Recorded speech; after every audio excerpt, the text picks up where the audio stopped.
Welcome to the Martial Arts Lifestyle Podcast, where we talk with martial arts practitioners about their histories and the influence that their practice of martial arts has on their lives. You are listening to the free version of this podcast, which is abbreviated.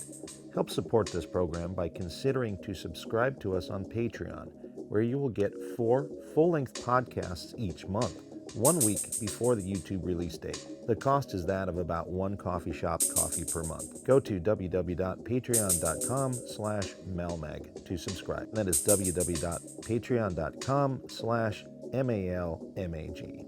If you would like to purchase single full-length episodes of the Martial Arts Lifestyle Podcast, visit our Gumroad page at malmag.gumroad.com, and that is malmag.gumroad.com. This week I get on Zoom and connect to Madison, Wisconsin and talk to MKG Madison's Josh Pryor. We learn about how he got into martial arts and what it's like to teach being such a big guy. Sit back and enjoy.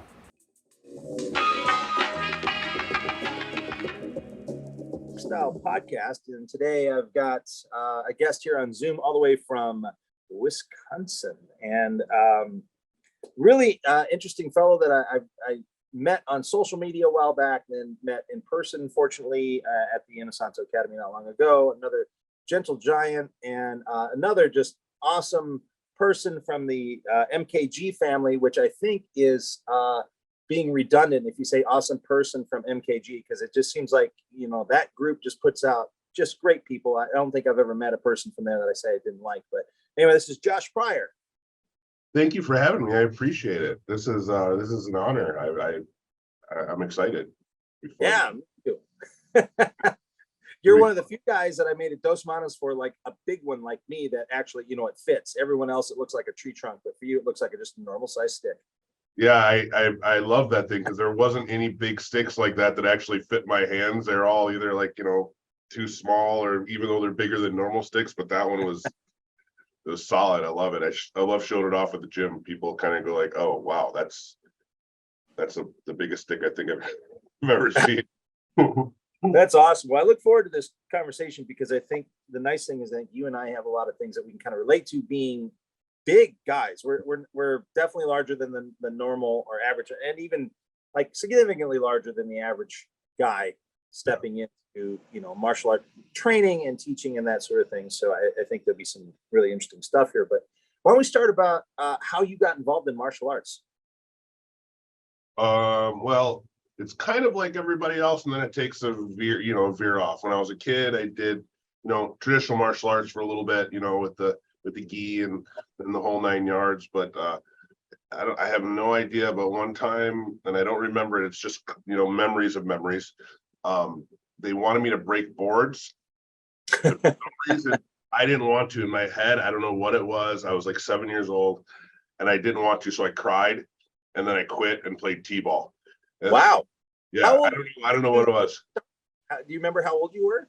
I mean, Yeah, t-ball, like 6 years old or something, huh? I was like 7, I think. I was very young, and even then, I don't remember what it was that triggered me that I just didn't want to do it, and so I didn't. But I got back into. I always liked it and thought it'd be cool to do it. I just had that kind of weird experience, and I didn't get back to it till I was 22. So, oh wow, yeah. That's a big gap. Yeah, it's a big gap. I played basketball and did all the bunch of stuff ever in between, athletic stuff in between. But of course, you're tall and a big guy, so everyone asks you the same questions they ask me: do you play football? Do you play basketball? And if you don't, they want to draft you into it. Yeah. Yeah. No, I played 1 year of football, and I wasn't good in my high school years. And I wasn't very good at it because I didn't know the rules, even though I was big and whatever. I just didn't know the rules. So, because I never played, just like you said, they drafted me into it, but they didn't explain to me how to play the game because I never played it before, really. And basketball is more my gig. But yeah, so 22, I started back in, and I was fortunate enough to have a friend that was connected to the Inosanto lineage right off the bat.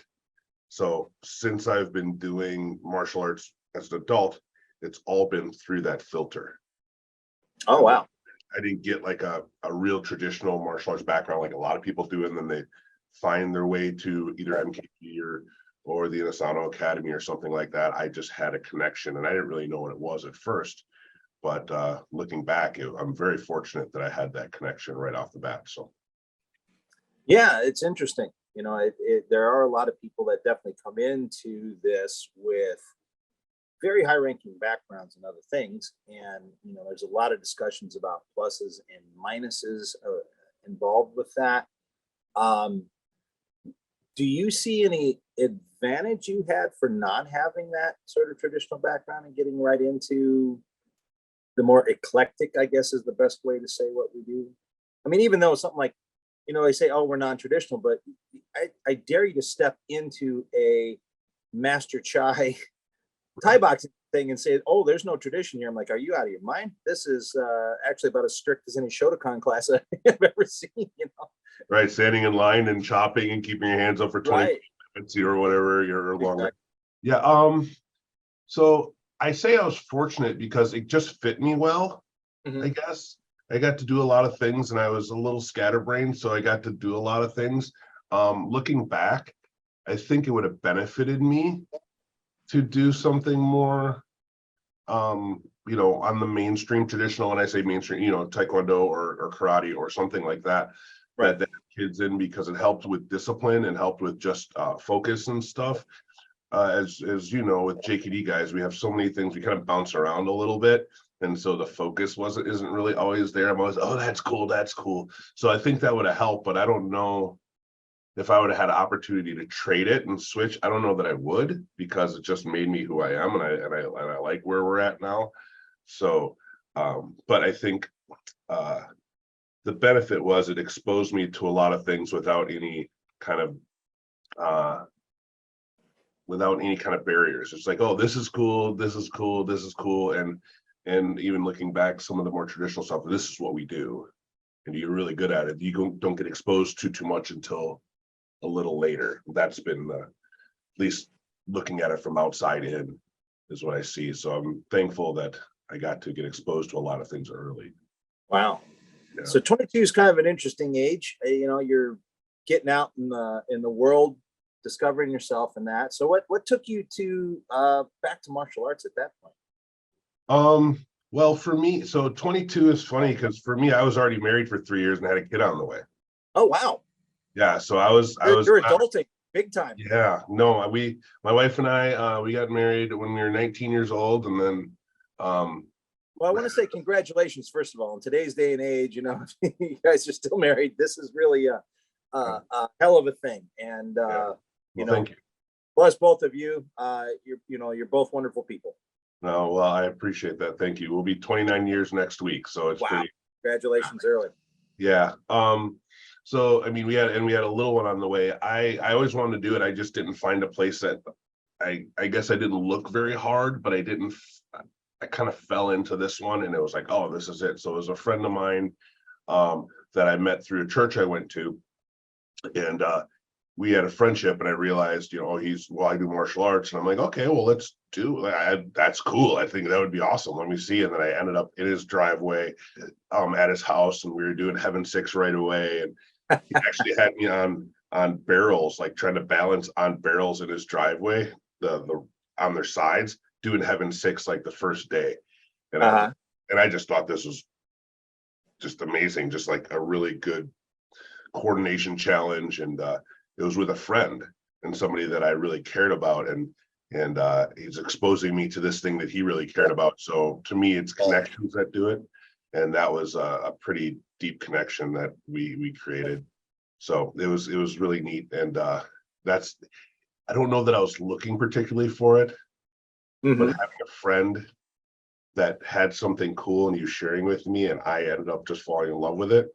It's just kind of the way it worked out. So that's how I got back into it, I guess, or got into it to begin with. I didn't spend a whole lot of time when I was young. So it's just a funny story that I share that connects it. So it's interesting because, Kali is one of those things that I think it's easy to become a junkie on. I had sort of a similar thing. I had done karate, traditional karate for a decade. And fortunately, my teacher was also a kickboxing teacher. So I had that sort of outside the idea of tradition and, your hands up, jab, cross, hook, uppercut, this type of thing, a little bit more practical fighting, I guess we could say. And I was looking at JKD when I found that. I'd moved away from where I grew up, and I knew that the Inosanto lineage was doing the Filipino martial arts stuff too, and I'd seen it and it looked interesting, but it was nothing I'd really tried. So when I met this particular teacher and I went down and watched and did a demo, he pulls out the sticks and starts doing it. I'm like, yeah, okay, this looks even more cool, like in person. Right. And the moment you pick up the sticks, and it's funny that we call it heaven six, I call it more like crack six, because the moment you take a hit from that, you're all of a sudden going, no, I'm going to figure this thing out. Right. And I want to do it. And then you just kind of find yourself really stuck on that. Yeah, for sure. No, with my students, it's a struggle. So it's a challenge, which is good. That means you're stretching yourself to do something outside of your comfort zone.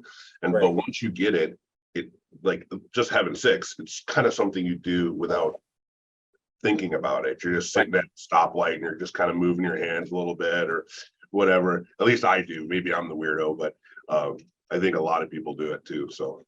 Oh yeah, yeah. There, the supermarket, whatever. In fact, I was just talking last night with a young lady by the name of Jolly, who trains at the academy, and her partner Andre just had a little baby, Jasmine. Oh. And so they bring Jasmine in, and then they do this really interesting trade-off, right? One will watch Jazz for half the class and then the other one. So at one point, and this is CLAC class last night, we're working on different stuff, and I look over, and here's Jolly with Jasmine standing behind the heavy bag, actually working on the stuff. So I go over and put my arm behind, have Jasmine do a foot sweep on my hand. It's just so yeah, even early, all these sort of shadow boxing of movements in odd places just kind of happens. Yeah, for sure. I for about 15 years before I started the gym, I worked for a utility company, and of that time, a good portion of it when I was out reading gas and electric meters. I was, walk the neighborhood and check their meter on their house and, check the numbers.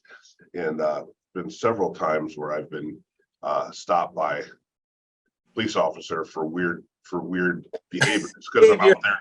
I'm just kind of trapping on limbs or, that kind of stuff in people's backyard. And obviously I'm a kind of a big guy and maybe a little, I don't know, if you don't know me, maybe a little bit imposing or whatever.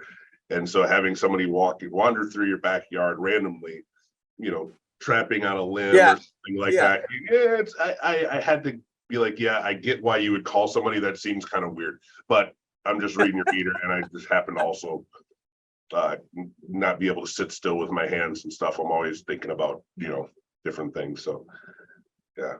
That's hilarious. Totally pictured that. I don't, it looks like a weird tick. Yeah, it does. It looks like I had some kind of Tourette's episode in your backyard or something. No, I was always thinking about that was in the more early years of, I wouldn't say super early, but earlier years of me picking up martial arts again. And so I was always thinking about it, just always trying to figure things out and move and stuff. So yeah, I could definitely understand why somebody would maybe call somebody to see if I needed help or or whether they needed help. Yeah, right. Yeah, for sure. Oh man. Well, that brings up kind of an interesting topic. I think you can talk about a little bit. How tall are you, Josh? You were my height, like 6'4". I'm 6'2", 6'3" on a good day. Yeah. Yeah. So I mean, you're a tall guy. You darken the doorway a bit. You got broad shoulders. You're a big fella. You're definitely well over 2 bills. Yeah. And so there's that, what you say, like that intimidation factor where people kind of look at us and go, "Oh my God, you're big," and they kind of get intimidated. Now, do you teach kids? I did for a long time. I don't anymore right now, but I did for 20 some years. So working with youth group basketball and then martial arts. Yeah. Oh wow. So I have a question for you. So adults, yes, get intimidated. I get it. But did you find the same thing I do, where kids just don't? Yeah. No. Yeah, they see right through you, like right away. Okay, you're not a mean guy, no matter how much you try. Even they're just like, yeah, right. Right. No, the kids, kids are super intuitive. It's not what they see, it's how they feel about things, it seems like. And Right. so if they feel like they can trust you, or, you feel like, even if you're imposing like visually, they kind of see past a lot of that stuff. And I really enjoyed my time with kids, and it was it's interesting. They're just like, I'm supposed to be here. You're the teacher. You're here to help me. It doesn't matter what you look like, it seemed like. Right. Yeah. Well, I guess especially for little kids, everything's bigger than them anyway. So it's not like you're presenting them with some shock thing, or maybe an adult's kind of used to people being average or around their size, and all of a sudden here comes one of us, and they're like, uh-oh. Yeah, that's pretty interesting. I never thought about that. Like, yeah, for kids, everybody's big. Yeah. So you're just a little bit bigger than the other guy that I just walked by, who was significantly maybe smaller than we are, but Right. still looking up. Yeah, they're still looking at that. Yeah. Yeah. Yeah. No, I enjoyed working with kids. I found them to be very, very refreshing. It was a lot of years of doing that. And then I'm just getting older and the kids aren't. So Yeah. Yeah, there's that. yeah, right. Yeah. Kids always come into class. They're still, for whatever reason, they're always like 9 or 10 years old. Yeah. Well, then the ones that come in that are 25 and go, oh, I was your student when I was 9. You're like, what? Yeah, it's a long time ago. Yeah, so that's funny. So recently we had I had hosted a seminar with Rick Faye at our gym, my seafood, my instructor, and I saw somebody come through that I recognized, and I'm pretty good with faces, and I'm like, oh my gosh, this is a kid that was he started when he was like 8. And he went all the way till he was about in high school. And then obviously high school kind of took over doing different things. And then he kind of went away. And he went to college, apparently, and then got a job, apparently, and then found himself in Minneapolis, about 10 minutes away from MKG in Minneapolis. And he started training there. And then he saw that we had Rick in town. So he came home and visited his parents and then did half of the seminar on him. It was just this kind of a weird circle. Like, you never know what kind of effect you have and how the art resonates with people. Right. Even after years of taking a break off, the art seems to call people back, right, one way or another. And it was amazing to see this young man come through, and he's like, no, I'm back at it. I'm in Pontoon class, I'm in Collie class, that's amazing. That was pretty cool, because you never really, like I said, I never really know after they leave the nest or whatever, after they go, grow up and go on their way, how the art's going to affect them. So right. That was just recently. It was a really cool experience. That's really pretty cool. And it's funny, because we think about that as, when you think about somebody like Sifu Rick Faye, or you think about Guro Dan Inosanto, Ajahn Chai, or Sifu Fong, anybody like that, you go, of course, they're affecting lives and people we don't ever seem to put ourselves in that, which is a weird disconnect. But what I'm hoping is that's a little bit of humility as well. Yeah, I think so. I mean, we have some of the most humble people that we follow in their footsteps. I mean, Guro Dan is probably the most genuine, humble person that I've ever met. Rick is the same way. Right. Most genuine, humble person. And then the people that I'm involved with at MKG kind of follow that, for the most part, that footstep. So I think we think of them that way, but they think about it the same way we do. I'm sure they oh, that's crazy that you're coming back. I wouldn't have thought, that's Guro Dan and Sifu Rick and everybody. So yeah, we look at them, but for their students, it's probably the same way as we look at our students.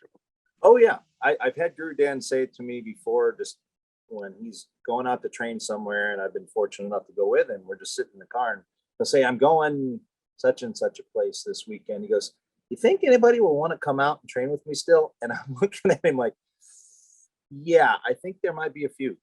Yeah, I'm pretty sure. You're not sure. He goes, just kind of getting older, and other people, doing different things. I'm like, well, you still have a lot of interesting things to say. And even if we've heard them before, we like to hear them again. Sure. Yeah, it was a long layoff for COVID, and We finally got back to Minneapolis, and we had I think over 150 people at that seminar, and they had to change venues once because it was going to be at the gym, and there's so many people. Remember that? Yeah, okay. There's so many people that signed up. They had to go to the university in one of the gymnasiums at the university, and so I'm pretty sure that people still want to see and hear what he has to see him and hear what he has to say and learn from him for sure. I'm one of those people. Right. Okay, so let's see. In your story, we left off. You're kind of doing backyard or garage training with someone. Yeah. So how did you get then involved with MKG? A little bit along a roundabout way. The gentleman that I trained with, he was a real good friend, and we trained for a lot of years, and we did a lot of things together. Like I mentioned, I worked with kids through a youth group at our church for a while, and he was a part of that also. So we kind of commingled in a lot of areas, and he really kindled a passion in martial arts for me. But as some relationships go, they just, there's some kind of rift or something, and that happened for us, and we didn't get along or whatever. And I still credited him for giving me the passion of martial arts that I have. We just don't see things eye to eye or whatever. But so I was looking for another place to train because it was just in his garage, it's just, and there happened to be another place here in Madison. It's called the Blast Out, but it's called Functional Martial Arts Academy then. And I got to train there for a little bit, but they started a fledgling kids program. And the gentleman that owned the school was, I don't know, 27, 26, didn't have any kids, and I was watching him kind of teach the kids. I'm like, do you think I could help you out a little bit? I mean, I have kids and all that kind of stuff. We worked it out, and I ended up actually running the kids program there, writing the curriculum for it, running it for several years. He introduced the owner of that gym. His name was Mike Vaughn. He said, hey, let's go up to a martial arts instructors conference. I think this will be great. It'll be good. Let's go together. And then it happened to be connected to a Guro Dan Inosanto seminar. So it was like a couple days before, and then the Guro Dan Inosanto seminar was afterwards. So we'll go for 5 days and just do it. That happened to be an MKG instructors conference. Oh, wow. And I honestly, at that point, I didn't even know what MKG was. I knew of Guro Dan Inosanto. I didn't know of Rick. And this concludes the abbreviated version of the Martial Arts Lifestyle Podcast. Please click the like and subscribe buttons as well as the notification bell. Also consider subscribing to the full-length podcast at www.patreon.com/malmag or purchasing individual full-length episodes at malmag.gumroad.com. Thank you for listening to this episode with Josh Pryor. Coming up next week, I've got a really wicked Muay Thai lady, Krista Sharlock. Check out the Malmag store at www.martialartslifestylemagazine.com and click on the store tab. There, you will find a full selection of Timmy B's brand sticks for FMA and Krabi Krabong, as well as Timmy B's and Dos Manos t-shirts. Many more products coming soon. Also click on our courses tab to purchase online courses, right now featuring a course in the Dos Manos stick of FMA. More courses to come. This show is produced by Martial Arts Lifestyle Magazine. Visit us at www.martialartslifestylemagazine.com and enjoy the free version of our online magazine with articles, a recommended schools page, and a worldwide events calendar. Music by Jackal Relic. Martial Arts Lifestyle Magazine and the Martial Arts Lifestyle Podcast are trademarked and copyrighted by TNT LLC.